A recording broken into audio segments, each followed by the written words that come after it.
ശരി ഷാബു, എന്താണ് അതെ നേരത്തെ പറഞ്ഞു തന്നെ.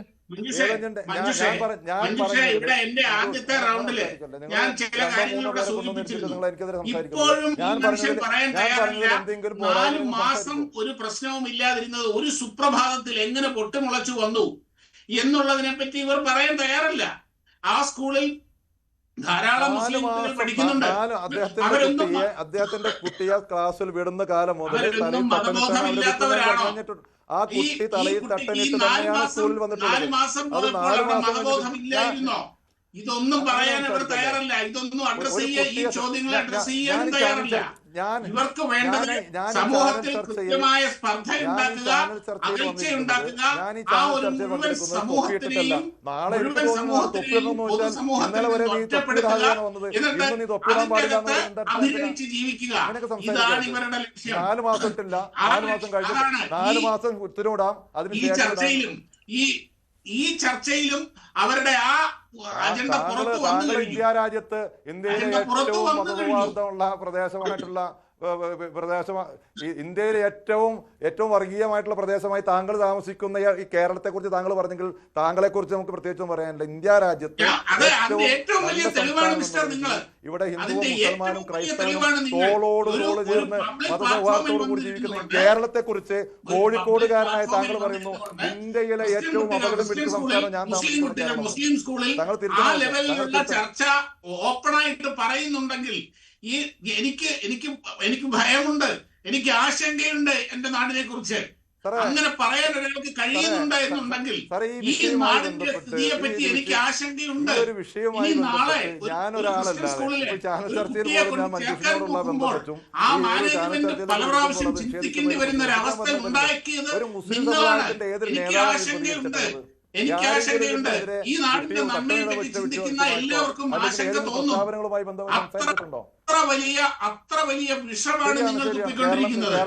അത്ര വലിയ വിഷമാണ്. യാഥാർത്ഥ്യമാണ് ഞാൻ ഈ പറയുന്നത്. യാഥാർത്ഥ്യമാണ് പറയുന്നത്. ഈ 4 മാസം എവിടെയായിരുന്നു? ഈ 4 മാസം ഈ കുട്ടിക്ക് മതബോധം ഇല്ലായിരുന്നു എന്നാണോ നിങ്ങൾ പറയുന്നത്? അവിടെയുള്ള 100 കണക്കിന് കുട്ടികൾക്ക് മതബോധം ഇല്ല എന്നാണോ നിങ്ങൾ പറയുന്നത്?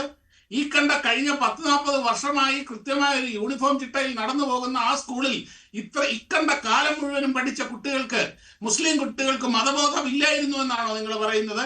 ആരെയാണ് നിങ്ങൾ ഈ വിഡ്ഢികളാക്കുന്നത്? ആരെയാണ്? ഞാൻ ആശങ്കപ്പെടുന്നു എന്റെ നാടിനെ പറ്റി. എന്റെ ഈ നാട്ടിൽ സംഭവിച്ചുകൊണ്ടിരിക്കുന്നതിനെ പറ്റി ടെൻഷനുണ്ട്, ആശങ്കയുണ്ട്, ഭയമുണ്ട്. ശരി ഷാബു, ഫാദർ ഒരു കാര്യം, ഈ കുട്ടികളെ സ്കൂളിൽ നിന്ന് പിൻവലിക്കട്ടെ എന്ന രീതിയിലുള്ള സന്ദേശം സോഷ്യൽ മീഡിയയിൽ പ്രചരിക്കുന്നുണ്ട്. ഒട്ടും ആശാവഹമായ കാര്യമല്ല അത്. അങ്ങനെ സന്ദേശങ്ങൾ പ്രചരിപ്പിക്കുന്നവർ തന്നെയല്ലേ ഇതിന് പിന്നിൽ പ്രവർത്തിച്ചിട്ടുള്ളത്? ഫാദർ മഞ്ജുഷ, ഇവിടുത്തെ ഒരു വിഷയം എന്താണെന്ന് വെച്ചാൽ, നോക്കൂ, ഞാന് വേറൊരു കാര്യം കൂടി പറയാം.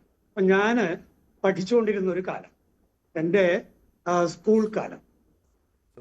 സ്കൂൾ കാലം, അതുപോലെ ഹൈസ്കൂൾ കാലം, ഇവിടെയൊക്കെ ഞാൻ പഠിച്ച ഇടങ്ങള് അത് എയ്ഡഡ് സ്കൂളായിരുന്നു.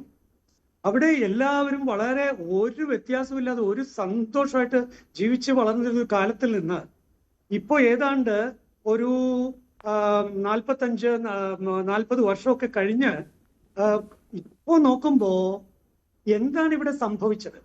ഇവിടെ എന്താണ് കേരളത്തിൽ എന്താണ് സംഭവിച്ചത്? ഈ ചോദ്യം വളരെ പ്രധാനപ്പെട്ട ചോദ്യമാണ്. കേരളത്തിൽ എന്താണ് സംഭവിച്ചത്? ഈ കേരളത്തിൽ വളർന്നു വരുന്ന വലിയൊരു വർഗീയത. ഞാന് ഒരു കാര്യം നമ്മൾ വ്യക്തമായിട്ട് മനസ്സിലാക്കണം. വർഗീയത മാത്രമല്ല, ഭീകരത, ഭയപ്പെടുത്തുന്ന, ഞാൻ നേരത്തെ പറഞ്ഞില്ലേ ഭീഷണി എന്ന് പറഞ്ഞില്ലേ, ഈ ഭീഷണി എന്നുള്ളത് ഭീകരവാദമായിട്ട് ബന്ധപ്പെട്ടതാണ്. ഭീതി ജനിപ്പിക്കുന്നതാണ് ഭീകരം. അപ്പോ വർഗീയത എന്നുള്ളത് അതിനേക്കാൾ കൂടിയതാണ് ഭീകരം. അപ്പൊ ഇത്തരത്തിലുള്ള അവസ്ഥ ഇവിടെ ശക്തിപ്പെടുന്നു. ഇവിടുത്തെ നമുക്കറിയാമല്ലോ, ഇവിടെ സ്ലീപ്പിംഗ് സെൽസ് ഉണ്ടെന്നും അങ്ങനെ നമ്മുടെ ഇവിടുത്തെ നാട്ടിലെ ഇനി എന്താണ് ഒത്തിരി കാര്യങ്ങള് ഇവിടെ ഈ ദിവസങ്ങളിൽ നടന്നില്ലേ. ഇവിടെ നിന്ന് തീവ്രവാദത്തിനായിട്ടും ഭീകരപ്രവർത്തനത്തിനായിട്ടും പോയി എന്ന് വരുന്നു.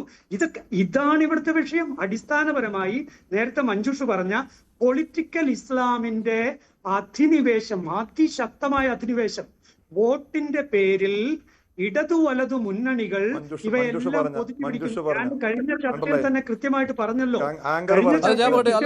പൊളിറ്റിക്കൽ ഇസ്ലാം എന്ന് പറയുന്നത് ഒരു സെക്കൻഡ്, ഇത് പറയുന്ന മുജീബ് നമ്മളെ ഈ സംശയത്തിന് നിഴലിൽ കൊണ്ട് നിർത്തുകയാണ്, നമ്മൾ ഇതെന്തോ പ്രചരിപ്പിക്കുന്നു എന്ന രീതിയിൽ. ഇതിനൊരു പ്രശ്നം എന്ന് പറയുന്നത് അല്ല മുസ്ലിം സമുദായത്തെ ഒന്നടങ്കം പറയുന്ന കാര്യമല്ല മുജീബ് ഇത്. പക്ഷെ നിങ്ങൾ അതിനെ ആ രീതിയിൽ വ്യാഖ്യാനിച്ചു കൊണ്ടുവരുന്നത് എന്തിനാണ്? ആ അജണ്ട എന്താണെന്ന് കൃത്യമായിട്ട് അറിയാം, കൃത്യമായിട്ട് അറിയാം. ഞാൻ പറയുന്നത് കേൾക്കൂ. അല്ല താങ്കൾ എന്നെ കുറിച്ച് പറഞ്ഞുകൊണ്ടാണ്. മുസ്ലിം സമുദായത്തെ ഒന്നടങ്കം പറയുന്നതാണ് എന്നുള്ള പ്രതീതി ഉണ്ടാക്കുന്ന നിങ്ങളുടെ അജണ്ടയാണ്. ആരും സംസാരിക്കുന്നു, ഷാബ് സംസാരിക്കുന്നു, ഫാദർ സംസാരിക്കുന്നു, ഞാൻ സംസാരിക്കുന്നു, അങ്ങനെയല്ല. അവരെ ഒറ്റപ്പെടുത്താൻ ശ്രമിക്കുന്ന നിങ്ങളെ പോലെയുള്ള നീച ജന്മങ്ങളാണ് ഇവിടുത്തെ പ്രശ്നം. ഇവിടുത്തെ അടിസ്ഥാന പ്രശ്നം എന്ന് പറയുന്നത് മുസ്ലിം സമുദായം എല്ലാവർക്കും അറിയാം. പ്രശ്നം കിടക്കുന്നത് ഒരു വൈദികന്റെ ലോഹ ഇട്ട് വന്നിരുന്നിട്ട് ഒരു ചാനലിൽ സംസാരിക്കുകയാണ്. നിങ്ങളെ പോലെ നീച ജന്മങ്ങളാണ്, ഇതേപോലെയുള്ള ആളുകളാണ് ഈ നാട്ടിൽ കുഴപ്പമുണ്ടാക്കുന്നത്. ഷാബു അത്തരത്തിലുള്ള പ്രയോഗങ്ങളും വേണ്ട. അതല്ല, ഷാബു അത്തരത്തിലുള്ള പ്രയോഗങ്ങളും വേണ്ട, അത് ശരിയല്ല.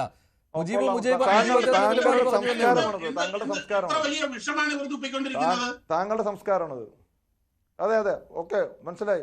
നേരത്തെ ചാനലിന്റെ സംസ്കാരം പറഞ്ഞ പോലെ താങ്കളുടെ സംസ്കാരം അല്ലല്ല മുജീബ് അങ്ങനെ പറഞ്ഞു വിടരുത്. പൊളിറ്റിക്കൽ ഇസ്ലാം എന്ന് പറയുന്നത് താങ്കളെ എന്തിനാണ് ഇത്രമാത്രം ചൊടിപ്പിക്കുന്നത് എന്നുള്ളതാണ്. മുസ്ലിം സമുദായത്തെ ഒന്നടങ്കമല്ല പറഞ്ഞത്. അല്ലല്ല, താങ്കളെ ഉണ്ടാക്കുന്ന വിഷയത്തെ കുറിച്ചാണ്. ഒരു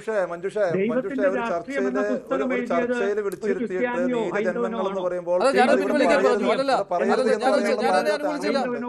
മുജീബ് ഞാൻ അതിനെ അനുകൂലിച്ചില്ല. ഞാൻ ഷാബുവിനോട് അപ്പോൾ തന്നെ പറഞ്ഞു അത് ശരിയല്ല എന്ന്. കേട്ടില്ലേ താങ്കൾ? താങ്കളുടെ ശബ്ദം കാരണം കേൾക്കാത്തതാണ്. ഞാൻ പറഞ്ഞു ഷാബുവിനോട് അത് ശരിയല്ല അങ്ങനെ പറയുന്നത്. പൊളിറ്റിക്കൽ ഇസ്ലാം പറഞ്ഞത് താങ്കളാ? ആ പൊളിറ്റിക്കൽ ഇസ്ലാം പറഞ്ഞു, ഞാനതിൽ ഉറച്ചു നിൽക്കുന്നു. ശരി ഫാദർ പറഞ്ഞോ, കുഴപ്പമില്ല. ഇതൊക്കെ മുസ്ലിങ്ങളെ സംബന്ധിച്ചിടത്തോളം മുസ്ലിങ്ങൾ കേട്ടുകൊണ്ടിരിക്കുന്നതാണ്. നിങ്ങൾ പറഞ്ഞു. അല്ല, പൊളിറ്റിക്കൽ ഇസ്ലാം എന്നുള്ള വാക്കിന് എന്താണ് കുഴപ്പം? ഉണ്ടെങ്കിൽ തിരുത്തു. താങ്കൾ പറയൂ. എന്തൊക്കെ ചർച്ചകളാണ് നടക്കും? ഒരു കുട്ടി ഒരു സ്കൂളിൽ തട്ടനിട്ട് പോയതുമായി ബന്ധപ്പെട്ട് നടക്കുന്ന ചർച്ചകളാണ് ഈ കാണുന്നതൊക്കെ. ആ സ്കൂൾ അടച്ചതിന് താങ്കൾക്ക് കുഴപ്പമില്ല. വിദ്യാഭ്യാസ മന്ത്രി ഇക്കാര്യത്തിൽ ഇടപെട്ട് പറഞ്ഞ കാര്യങ്ങളെ കുറിച്ച് താങ്കൾക്ക് തെറ്റിദ്ധരിപ്പിക്കരുത്. ആങ്കർ തെറ്റിദ്ധരിപ്പിക്കരുത്. ആരാണ് ആ സ്കൂൾ അടച്ചത്? ഫാദർ സ്കൂൾ അടച്ചിട്ടില്ലേ? ആരാണ് അടച്ചത്? പറയൂ, ആരാണ് അടച്ചത്? ആരാണ് അടപ്പിച്ചത്? സ്കൂൾ മാനേജ് ആ ഭീകരവാദികൾ സ്കൂളിലേക്ക് ഇടിച്ചു കയറി അധിനിവേശം നടത്തി അവിടെ മുഴുവൻ വീഡിയോ എടുത്ത് ഭീകരാന്തരീക്ഷം സൃഷ്ടിച്ചപ്പോ എന്താണ് അവർക്ക് ചെയ്യാനുണ്ടായിരുന്നത്? അപ്പൊ ഇതല്ല ഭീകരത എങ്കിൽ പിന്നെ എന്താണ്? പറയൂ. ഇതല്ല ഭയപ്പെടുത്തുന്ന എന്താണ് ഭീകരത? പറയൂ.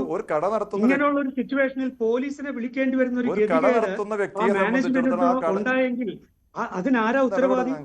അത് അടച്ചിടേണ്ടി വന്നെങ്കിൽ അതിനാരാ ഉത്തരവാദി? ഇപ്പോ ഇത് മുസ്ലിം സമുദായമല്ല, ഒരു സംശയമില്ല, മുസ്ലിം സമുദായമല്ല. മുസ്ലിം സമുദായത്തിലെ ഇത്തരത്തിലുള്ള ചില ഛിദ്ര ശക്തികൾ, അവരെയാണ് ഭീകരവാദികളെന്നും വർഗീയവാദികളെന്നും വിളിച്ചത്. അവരെ അങ്ങനെ തന്നെ വിളിക്കും. കാരണം